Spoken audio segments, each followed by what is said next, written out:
it's Miss Fines back to read you another book. So this one was a request from Brooklyn. It is White Socks Only. I think all of first grade has read this book before, so it should be a refresher. This is another one of my favorites.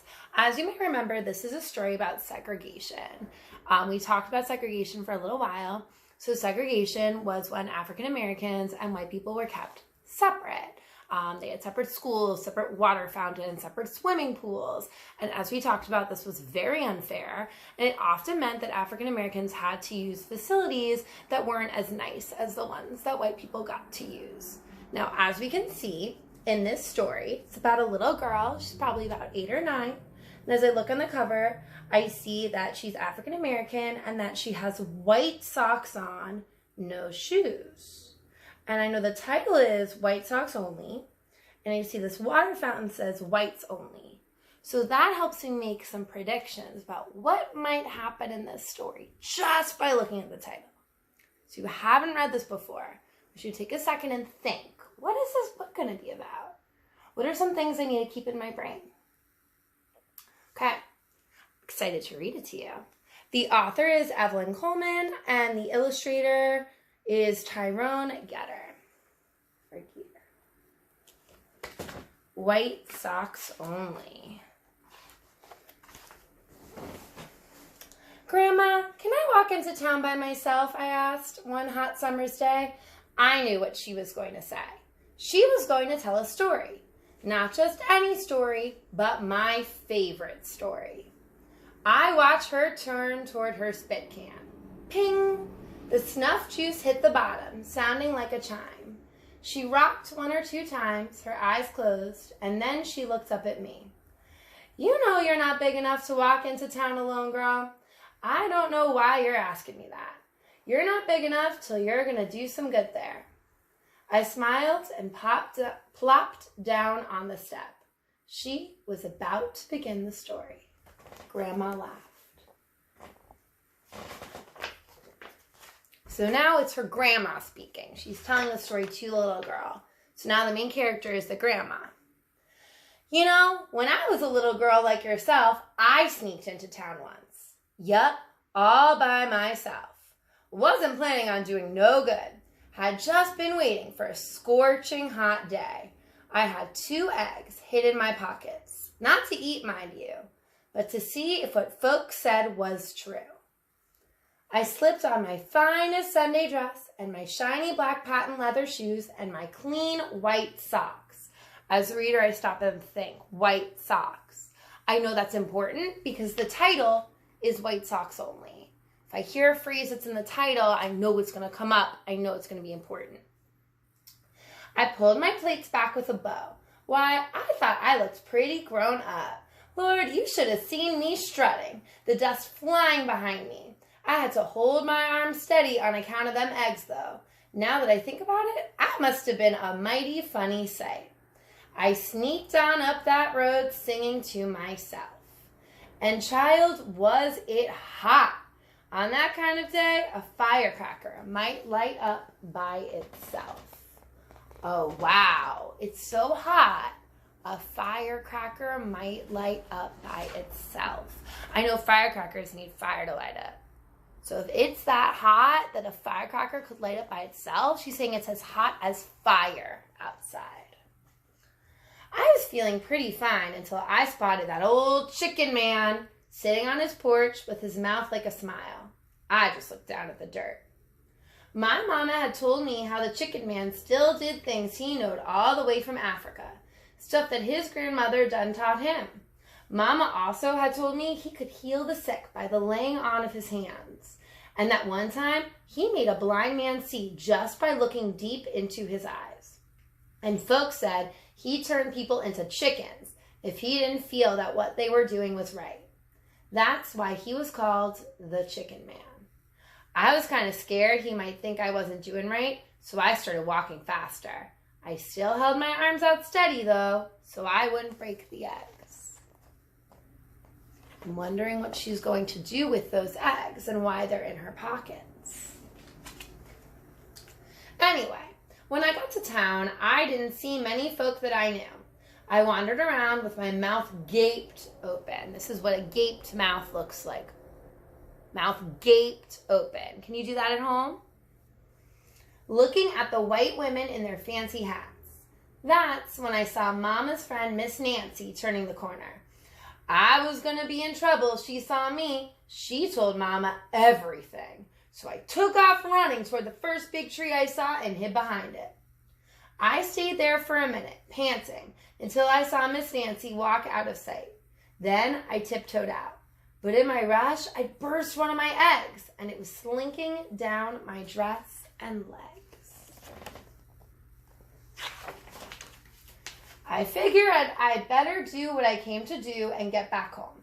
I was standing in front of this big old building where there was a statue of a soldier sitting up on a horse. I read what it said on the side of the building. Cole County Courthouse, Mississippi. I carefully pulled my egg out of my pocket. Right there, I cracked it one time against the horse's leg.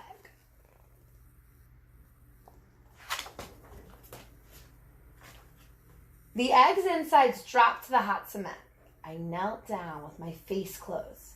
I watched that egg like the old men watch the checkers before making a move. For a minute, I thought it wasn't going to do nothing. Then, right around the edges, I saw it. One little bit was turning white. Next, the white creeped wider, and the yellow began to bubble. By golly, I was frying an egg on the cement just like the folks said. I jumped up and started dancing and prancing. It was time to go home now. I'd done it.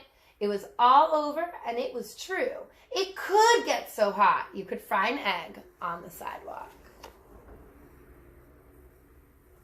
Now, I don't know if you've heard that expression before, but that's what we call a figure of speech. Sometimes people will say, it is so hot, you could fry an egg on the cement, which means that the ground is so hot it can burn you. So she wanted to see if that was true. I started walking and wiping sweat from my face, with the eggy part of my dress sticking to me every time I took a step. My mouth was dry as dirt, and I was mighty thirsty. That's when I spotted the water fountain. It had a little step stool so children could climb up to drink. But on the fountain was a sign that read, whites only. So we stopped there. Now we as readers know what this sign means. We know that this sign means that this water fountain is only for white people.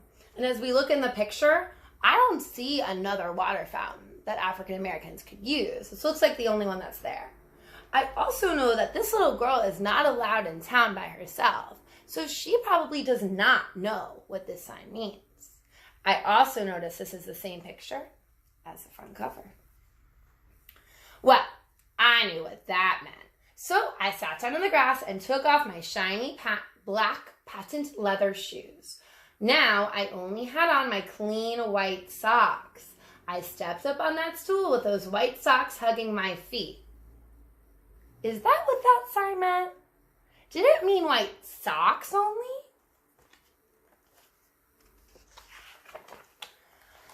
I was slurping up that water mighty fast when this big white man with a black and white bandana around his neck grabbed me off the stool and pushed me to the ground. Are adults that don't know children allowed to grab them and throw them to the ground? That doesn't sound right. The white man pointed to the sign and yelled at me. Can't you read, girl? Why, I'm going to whoop you till you can't sit down. His big fingers fumbled and tugged at his belt. I began to cry as a crowd of white people gathered round. They were all staring at me. Seeing all the people made me real scared, and I cried louder. I couldn't understand what the white man was so mad about. I was wearing my white socks. Wow. That sounds really, really scary for her. They're all by herself, and these grown men, these adults, being really mean to her for something she doesn't understand. An old black woman from my church stepped through the crowd. She wasn't wearing anything white, but she untied her shoes and took them off. She stepped up to the fountain, bent way down, and took a drink. I knew the man was going to yell at her, and he did. I'm going to have to whoop you too, ain't I? He shouted. Ooh. But then other black folks started coming over, removing their shoes and drinking from the fountain. They had on clean-looking green socks and yellow socks and red socks and blue socks. Of course, the big man with the bandana kept right on yelling. His face got red as fire. He was snorting through his nose like a bull does when it's going to charge.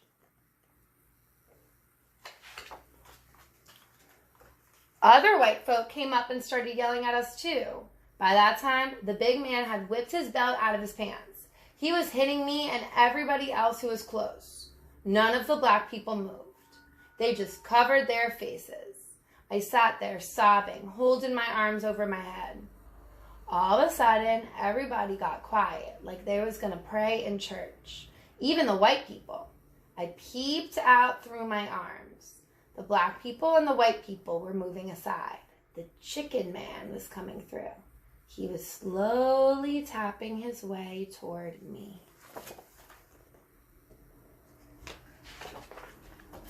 When he got close, he stopped. He looked at me from the top of my head down to my white socks.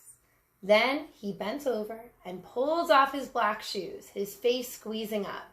He had on the cleanest white socks you ever seen. He stepped up on the stool. He didn't have to bend over very far because he was so short. He drank a long time from that fountain. I held my breath. So did everyone else. The chicken man lifted his head. He turned around, smiling, and slowly stepped down off the stool. Without a word, he pointed a crooked finger at the white man. The white man's belt was down by his side now, clasped tightly in his fist. He was still as a statue. So as readers, I hope you're wondering, why did all of these people stand with her? Why did they all take their socks off too? And then why did the chicken man come over and take his socks off? And what do you think it means that he pointed at the man like that? These are all questions that are going through our minds. The old chicken man helped me up. He took out a white handkerchief and wiped off my face. There now, child. It's time for you to go on home. You did all right. He handed me a chicken feather out of the brim of his hat and hobbled away. All the black people surrounded me. They were all crying and hugging me. Then they took me home. When they told Mama what had happened, she just broke out laughing. She said, "Well, I guess you can go to town by yourself now, 'cause you're old enough to do some good."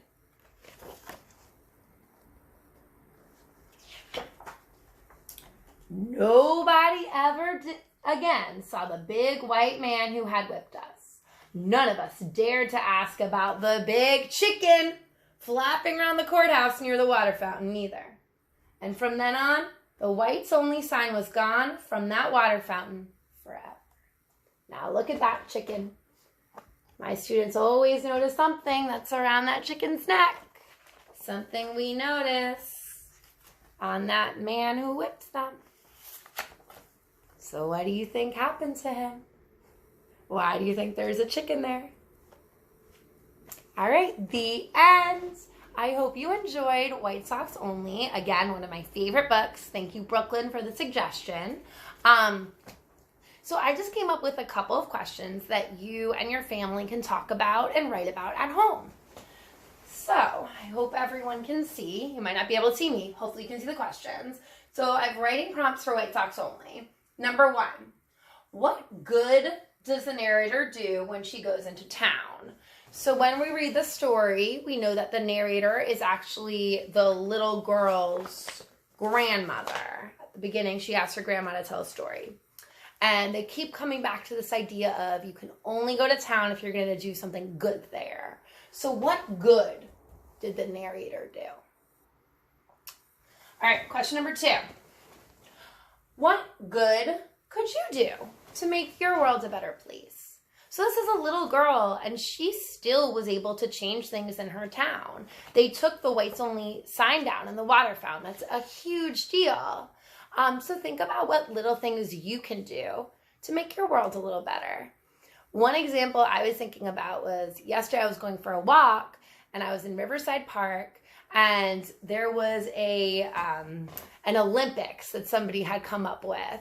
So they put signs on 3 different trees, and they were all things that you could do by yourself.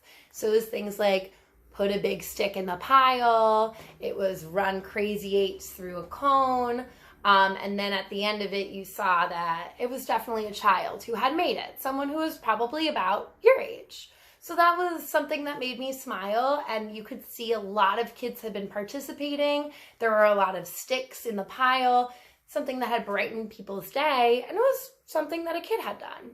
So what's some good that you can do that would brighten someone's day, make the world a little better? All right, thank you for listening. Please check back on our YouTube channel tomorrow for another Read Aloud, and enjoy the rest of your day. Bye.